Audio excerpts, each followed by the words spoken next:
Why I expect Tressell to be better this year and some of the other missing pieces that are coming together for the Badgers basketball and football team. And what does Greg Gard need to add with that last roster spot for the basketball side on Wisconsin? Let's talk about it.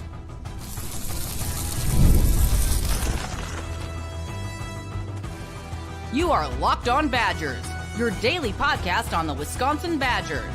Part of the Locked On Podcast Network, your team every day. What is going on, Badger fans? Welcome to Locked On Badgers from the cabin. Let's talk about it. I'm your host, Ryan Herring, part of the Locked On Podcast Network, your team every single day. Thank you for being every day, or thank you for being here with us every day, making it one of your first listens.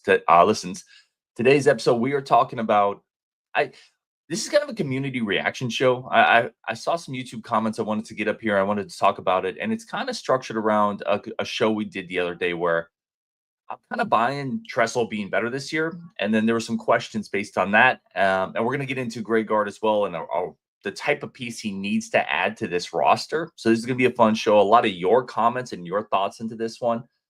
But I want to start here. This is from Jim Thompson. He said, "We have to feel better about Tressell or he's looking for work in December.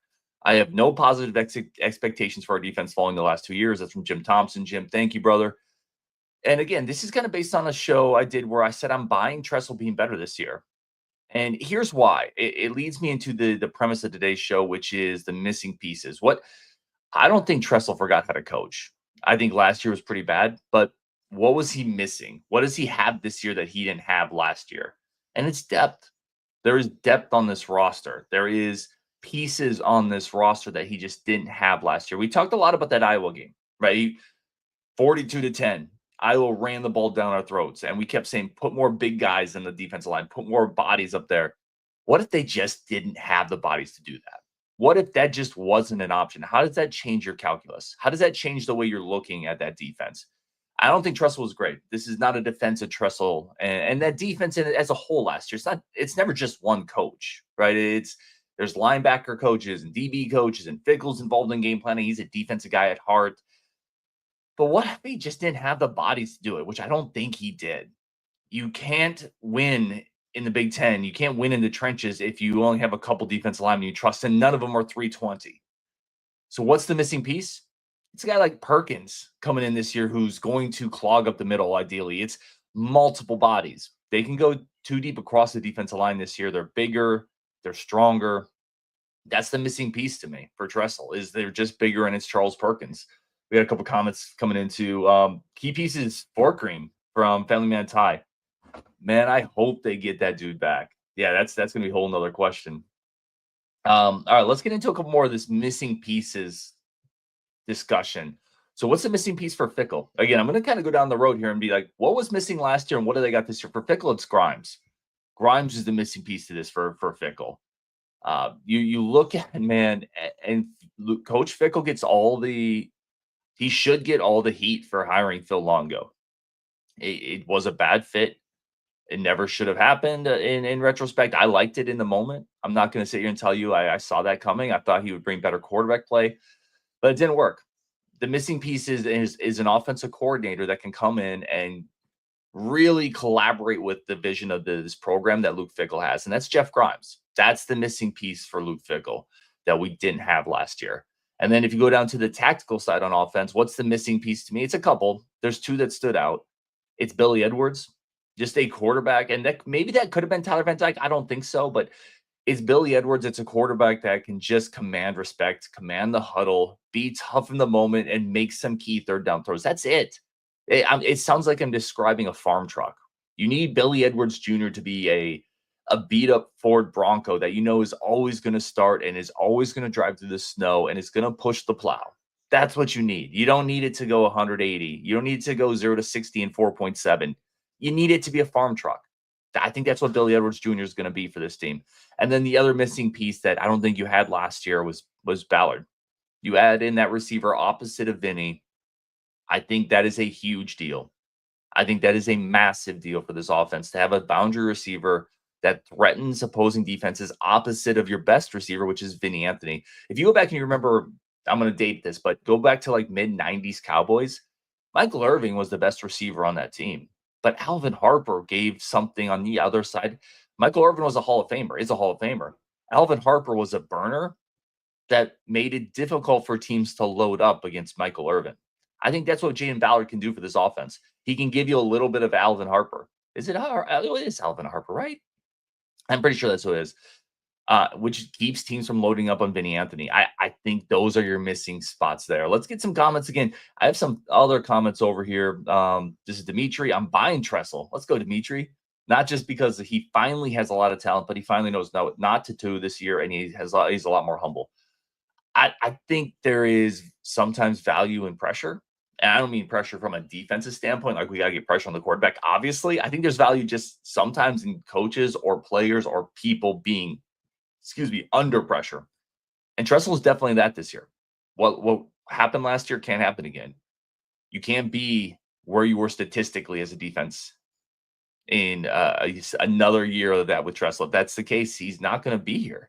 If that's the case, Fickle might not be here. No, Fickle's not going anywhere this year. But yeah, I think there's a lot of pressure on Tressell, and sometimes that's a good thing for people. Sometimes that forces them to adjust a little bit. So I agree with Dimitri on that one. Couple more comments here. The Grogan, he did forget to adjust as teams ran the ball down our throat. I hear you on that. Like, again, this is not a defense of last year, Tressell. I don't know if there was as many counter punches that he had in his back pocket as people thought maybe he did. Because who is he rotating in there? Peterson and Lowry weren't very good. Those were supposed to be big pieces of this defense. Pius didn't play as well as we thought he would. So some of these pieces we brought in to help that defense didn't perform well enough. And I don't think that's necessarily on Tressell. Now, sometimes you have to scheme things up, but also sometimes you need your outside linebackers that you brought in the portal to win one-on-one, to beat guys on the edge. And in the middle of the defense, you just didn't have size. And you were a little young at inside linebacker still, with Allegro not being quite as good as he needed to be. You didn't quite get as much again out of those portal guys. It just felt like a bit of a mismatch between some of your young pieces that you're excited about, but not quite ready, and some of the transfer older pieces that aren't playing as well as you thought. And we don't have depth on the defensive line. So I think all those things are different this year. Matthew Reiger, missing piece. Matthew Anderson says Reiger. Reiger could definitely be the missing piece. He also says there's talent on offense. Grimes and Roland will be huge on that staff. Yeah, that's a good call on Roland too, man. A couple other people not completely convinced on Tressell, and that's fair too. That's 100% fair too. Robert Sorensen, I think Lowry's NIL agent lied to us about how good he was. It just felt like he didn't play as hard as I thought he would. The Lowry thing was weird. I never thought he'd be great. I thought he'd be better. I thought Pius would be a lot better than he was. All right, we're going to take a quick break here. I got more comments from the community you want to get into. Plus, what is the key type of piece that Greg Gard needs to add to this roster? All of that and more coming up next on Locked On Badgers. Really appreciate everybody tuning in. Today's episode brought to you by our great friends over at FanDuel. FanDuel can help spice up your sports weekend, your sports evenings, with the finals still going on, coming to that epic Game 7. FanDuel is here to help you spice those things up. Parlays, futures, teasers, spreads. It's all available on FanDuel, plus live in-game betting. So even if the game gets out of hand, which it sometimes does in the playoffs, you can still have fun with it with the live in-game betting feature. You can do live in-game prop bets, again, futures. The user interface is really clean. It's the official sportsbook of the NBA and the Locked On Podcast Network. And right now, there's a great time to sign up. Head over to FanDuel.com, place your first $5 bet. If you win, you'll get $200 in bonus bets. Make every more with FanDuel, the official sports betting partner of the NBA and the Locked On Podcast Network. All right, let's talk about basketball for a second here. Badgers looking to fill one more spot, right? They're looking to fill one more spot, which has been out there. It's been talked about a lot. What is the archetype? What is not going to talk about a specific player, but what is the type of player that they need to find to fill out this roster to make the biggest bang for their buck? And you're not going to get a star. You're not going to go out and land a guy who's going to be an all Big Ten guy. So on the margins, how do you get the most bang for your buck with this last roster spot? What are you looking for? What does Greg Gard, in my opinion, need to add? Here's what it is. I think you need to look for a couple things. And if you can get these things, I think you can make a home run addition with this last roster spot. You need somebody that has the size and the toughness. Those are two very different things. In life, we've all met people who are big, they have the size, and they're just soft. They're just not tough. We've seen it in sports. We've also seen it in life. that friend of yours who's built like a bear that would never help you move a fridge because he's just soft. We've also seen small dudes who are tough. They just are. They just are. You need to find somebody that has the size to cover the 4 and the 5. Not for 30 minutes, not even against the biggest teams, but somebody that break glass in case of emergency. Nolan Winter gets in foul trouble, gets food poisoning, whatever it is. You need somebody who can come in and as an upperclassman with some veteran poise, some veteran toughness, give you enough size to cover the 5 for brief periods, but also the 4. Because you look at your backup 4 on your 5 right now, who is it? Is it Bialuskas? I don't feel great about that this year. I don't. Maybe he surprises. I think he's going to go after some rebounds. He's a pretty good guy on the glass. I think you need somebody to cover the 4 and the 5. So that's the first thing. What does that look like in theory? 6'8", 6'9", 6'10", at least 6'8". If you're 6'8", you got to be kind of strong and long. Somebody in that range. And then I think the other part is you need somebody who's going to give you the motor and the toughness and the intangibles that Carter Gilmore gave you. That's a huge loss to this team, which is all the credit in the world to Carter Gilmore for what, his career progression to the point now we're like, man, I hope we can replace Carter Gilmore. And that's a truth. That's real, man. I hope we can replace him because he brought a ton off the bench as the glue guy, the heart guy. He could cover the 3, the 4. He'd switch onto 5s if he had to, chase down missing balls, play hard defense, still hit the occasional 3. That's a big piece that you have to replace last year. And if they can find a 4 or 5 that can cover both, if you need him to for brief periods and give you motor and toughness, give you some ability to scrap for rebounds, that would be enormous for this team to be able to have a guy for 10 to 15 minutes off the bench that you can spell the 4. And here's the other thing. If you can spell the 4 for a few minutes, then Rapp can go over to the 5 for a bit. Or if you spell the 5, Winter can pop over to the 4. I think that's who they're looking for. I think that's who they need. Yeah, Robin Sorensen nailed it. A long-haired Mike Bruzewitz type guy with size. Yeah, I think that's it. Matthew Anderson says, ideally a strong defending post, Badgers version of PJ Tucker. I think that's what they need. They need a version of that. Absolutely need a version of that. Okay. Vogt is the type, Brian Axness, man. I would love a Chris Vogt type. I don't know if you're going to find that much size. Again, you're probably going to have to go a little smaller. It's just difficult to find guys with size that you're going to get to come in and come off the bench. That's why Vogt was always kind of always a little odd. But yeah, if you could find a guy like that, absolutely. Let me hit a couple more of these YouTube comments we had as well. Prime fan, and this is kind of where I went with Carter Gilmore. He says Badgers will miss Tanjay's toughness next year. Who replaces that? I think they're going to miss Carter Gilmore's toughness. I think you're going to miss, like Max Klesman's toughness. This team, Kamari McGee's toughness. You talk about tough. How many offensive rebounds did McGee go flying in there for?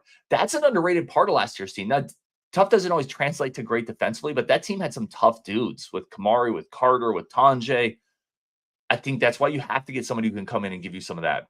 Now, on the current roster, who replaces some of that toughness? I definitely think a guy like Janicki. I mean, you go back to that game where he lost part of his tooth, scrapping over a loose ball. He can give you some of that toughness for sure.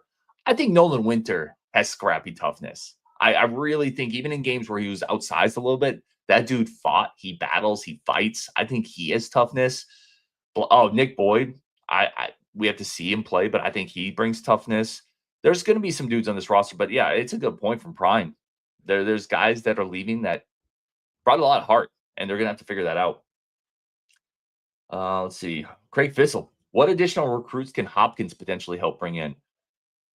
Yeah, I'll say this. First of all, talking about Ryan Hopkins, the 2026 quarterback recruit for the Badgers, the verbal commit at Mater Dei. He is playing at a place that has a wealth of talent. You could almost just recruit Mater Dei and like 1 or 2 other schools and fill out a roster at the college level. That's how good Mater Dei is traditionally.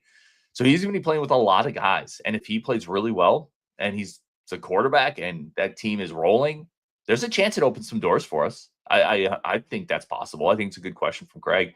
But I think on a bigger picture, I think it's less about opening doors at Mater Dei because Hopkins came there just this year. So he hasn't built like long relationships there. I'm not sure if he's the most vocal guy, but on a bigger picture, if he blows up and the Badgers suddenly have a 4-star quarterback on the national level at modern day that's playing maybe for something big, that could open some doors nationally because players like to play with good quarterbacks. Good quarterbacks help create momentum in a class. So if he blows up and the Badgers hang on to him, I think he could maybe open some more doors nationally. Maybe for a receiver that you want to flip later down the road, or even for a guy like Pettit, who you can start to maybe say, hey, look at this quarterback that's going to be coming in with you. I think it could more do that than it would be at modern day, but it would certainly be good for the Badgers either way. Lee says Winter could take a huge jump this year. Good body control plus ball handler. If he gets stronger, he will have a big year. I think he will take a big jump. I think Nolan Winter is going to take a big jump. And I don't even know how much stronger. I made this point the other day. I don't know how much stronger Nolan Winter is going to get or you want him to get. I think he's going to add weight. He had to weight last year, 5 to 10 pounds. Anything bigger than that, I think you start to take away. And let me know if you think I'm wrong. Let me know in the chat. I think you start to take away from his strength if you start trying to bulk him up more and more and say, hey, we need you to be a big center to and by the way, Lee, this is not me pushing against your post. This is me just talking against a general narrative. You got to embrace who players are. And Nolan Winter is not going to be Stephen Crowell. He's not going to be like 260. He's not going to be the guy that's just going to hold up against the biggest centers.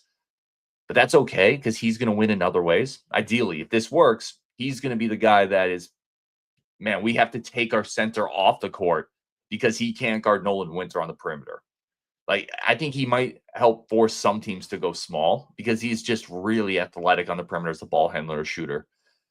Will he get stronger? Absolutely, because he's still young and he's still growing into his body. You saw that last year. But I don't think you want him to bulk up a ton. Robert says, I know Robert's tired of this topic, sorry. He says, I believe Hopkins will stay committed. Locked on Hopkins. I love it. Greg says, need Billy to stay healthy all year. Dude, 100%.